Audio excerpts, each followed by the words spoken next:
Zone व्यवस्था के नाम पर ट्रैफिक पुलिस द्वारा उत्पीड़न किए जाने का आरोप लगाते हुए बुधवार को ऑटो चालकों ने कलेक्ट्रेट पहुंचकर प्रदर्शन करते हुए अपनी समस्याओं से संबंधित एक ज्ञापन जिलाधिकारी को सौंपा।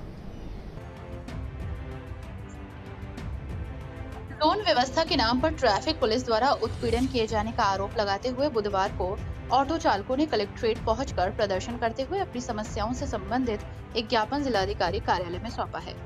ऑटो चालकों द्वारा कलेक्ट्रेट पहुंचकर जिलाधिकारी कार्यालय पहुंचकर दिए गए ज्ञापन में कहा गया कि मुरादाबाद महानगर में 0 से 16 किलोमीटर त्रिज्या परमिट प्राप्त ऑटो रिक्शा संचालित हैं, जिसमें नगरीय केंद्र के ऑटो रिक्शे का संचालन बार-बार रूट और जोन के नाम पर प्रतिबंधित कर दिया जाता है। ऑटो रिक्शा चालकों ने महानगर में बिना जोन और बिना रूट परमिट के अनुसार ही ऑटो रिक्शा संचालन किया जाए। ऑटो रिक्शा चालकों का कहना है कि सरकारी सिटी बस के चलने और ई रिक्शे के लगातार पंजीकरण होने से ऑटो रिक्शे के संचालन और आमदनी पर सीधा असर पड़ रहा है और फाइनेंस की किस्तें तक जमा नहीं हो पा रही। साथ ही ऑटो रिक्शा चालकों ने सिटी बसों के अधिक संख्या पर रोक लगाने और ई रिक्शे के पंजीकरण पर भी रोक लगाने की मांग की है। आज ऑटो रिक्शा चालक फिर से जो है जोन व्यवस्था के लिए बड़े उत्पीड़ित हो गए हैं। अभी हमारा जो परमिट है ऑटो रिक्शा का वो 0 से 16 किलोमीटर की त्रिज्या का है, लेकिन नगरायुक्त महोदय और एसपी ट्रैफिक महोदय इन दोनों की जिद के कारण ये जोन व्यवस्था समाप्त नहीं की जा रही है, क्योंकि अवैध रूप से कई सेंटर के परमिट यहाँ चल रहे थे, कांट केंद्र के बहुत सारे परमिट यहाँ चल रहे थे। उनको रोकने के लिए ये जोन व्यवस्था लागू की गई थी कुछ समय के लिए, और परमिट में नगरायुक्त या एसएफसी महोदय कुछ समय के लिए जो व्यवस्था के अनुसार कुछ व्यवस्था कर सकते हैं, लेकिन यहाँ पर 7 साल से लगातार जोन व्यवस्था को तोड़कर परमिट का कोई मतलब नहीं रह गया है।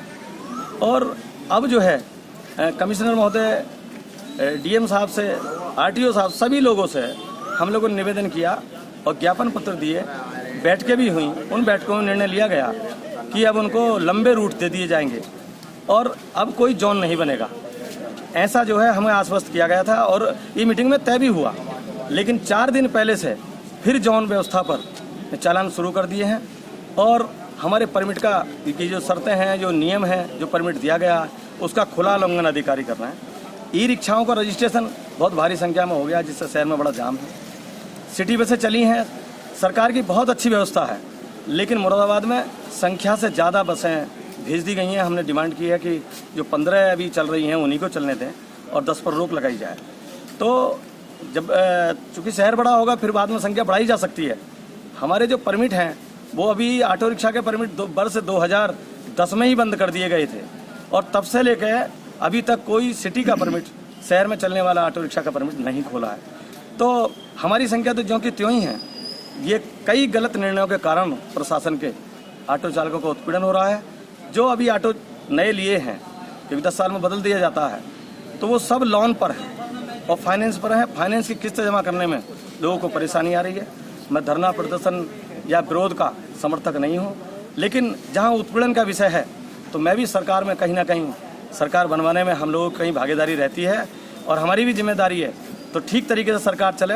योगी जी ने स्पष्ट कहा है कि मजदूरों को प्रोत्साहन दिया जाना चाहिए रोजी रोटी का, तो मैं उन्हीं के से प्रेरणा लेते हुए आज मैं अपनी मांग को रखने के लिए जिलाधिकारी महोदय के हम लोग आए हैं। यदि 3 दिन के अंदर यह कार्रवाई नहीं होती है तो हम मुरादाबाद में सभी ऑटो चालक अपना संचालन रोककर जिलाधिकारी कार्यालय पर आकर के यहाँ खड़े हो जाएंगे, क्योंकि कई प्रकार से इन्होंने इंगित करके अप्रोक्ष और परोक्ष रूप से हमारा उत्पीड़न। ज्ञापन देने वालों में किशन लाल सिंह, राकेश कुमार, फत अली, जरीफ आलम, महेश, पंकज सिंह ठाकुर सहित ऑटो चालक मौजूद रहे।